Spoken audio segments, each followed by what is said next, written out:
Budget 100 साल की भयंकर आपदा के 100 साल की विकास का नया विश्वास लेकर आया है। ये बजट अर्थव्यवस्था को मजबूती देने के साथ ही सामान्य मानवी के लिए अनेक नए अवसर बनाएगा।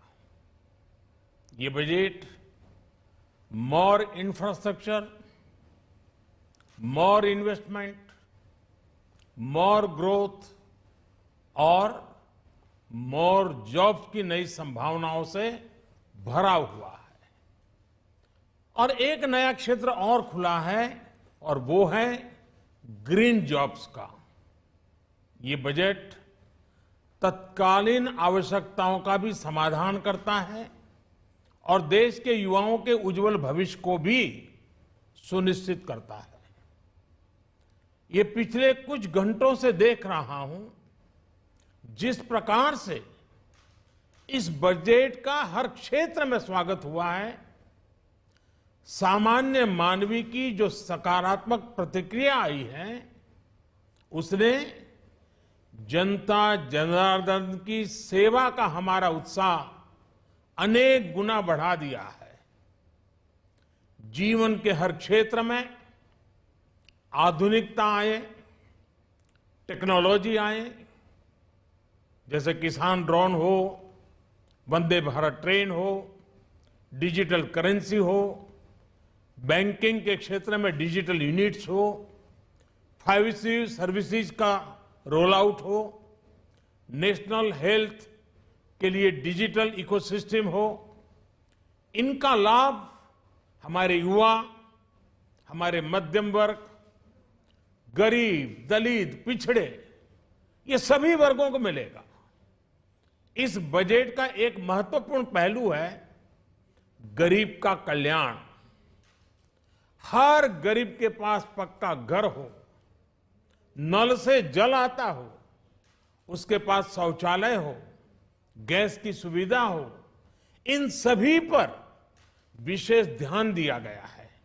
इसके साथ ही आधुनिक इंटरनेट कनेक्टिविटी पर भी उतना ही जोर है। जो भारत के पहाड़ी क्षेत्र हैं, हिमालय का पूरा पट्टा, जहां जीवन आसान बने, वहां से पलायन ना हो, इसे ध्यान में रखते हुए भी नई घोषणा की गई है।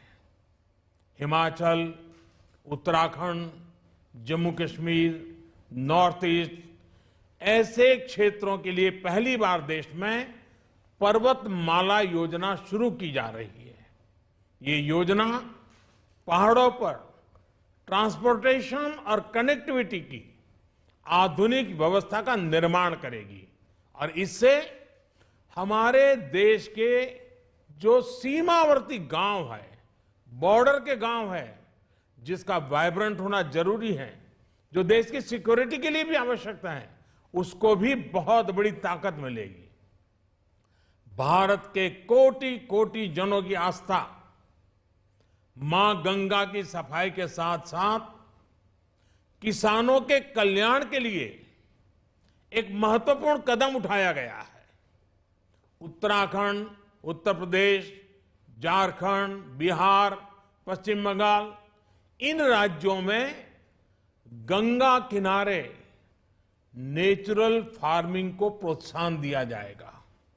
इससे मां गंगा की सफाई का जो अभियान है उसमें मां गंगा को केमिकल मुक्त करने में भी बहुत बड़ी मदद मिलेगी।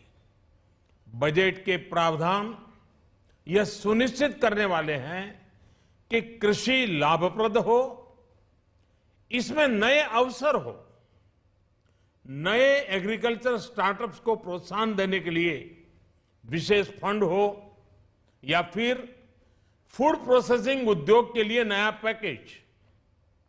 इससे किसानों की आय बढ़ाने में बहुत मदद मिलेगी। एमएसपी खरीद के माध्यम से किसानों के खाते में 2.25 लाख करोड़ रुपए से भी ज्यादा सीधे ट्रांसफर किए जा रहे हैं। कोरोना काल में एमएसएमई यानी हमारे छोटे उद्योगों की मदद और उनकी सुरक्षा के लिए देश ने लगातार अनेक निर्णय लिए थे, अनेक प्रकार की मदद पहुंचाई थी। इस बजट में क्रेडिट गारंटी में रिकॉर्ड वृद्धि के साथ ही कई नई योजनाओं का ऐलान किया गया है। डिफेंस के कैपिटल बजट का 68% डोमेस्टिक इंडस्ट्री को रिजर्व करने का भी बड़ा लाभ भारत के एमएसएमई सेक्टर को मिलेगा। ये आत्मनिर्भरता की तरफ बहुत बड़ा मजबूत कदम है। 7.5 लाख करोड़ रुपए के पब्लिक इन्वेस्टमेंट से अर्थव्यवस्था को नई गति के साथ ही छोटे और अन्य उद्योगों के लिए नए अवसर भी बनेंगे। मैं वित्त मंत्री निर्मला जी और उनकी पूरी टीम को इस पीपल फ्रेंडली और प्रोग्रेसिव बजट के लिए बहुत बहुत बधाई देता हूं। कल भारतीय जनता पार्टी ने मुझे सुबह 11 बजे बजट और आत्मनिर्भर भारत विषय पर बात करने के लिए निमंत्रित किया है। कल 11 बजे मैं बजट के इस विषय पर विस्तार से बात करूंगा। आज इतना काफी है। बहुत बहुत धन्यवाद।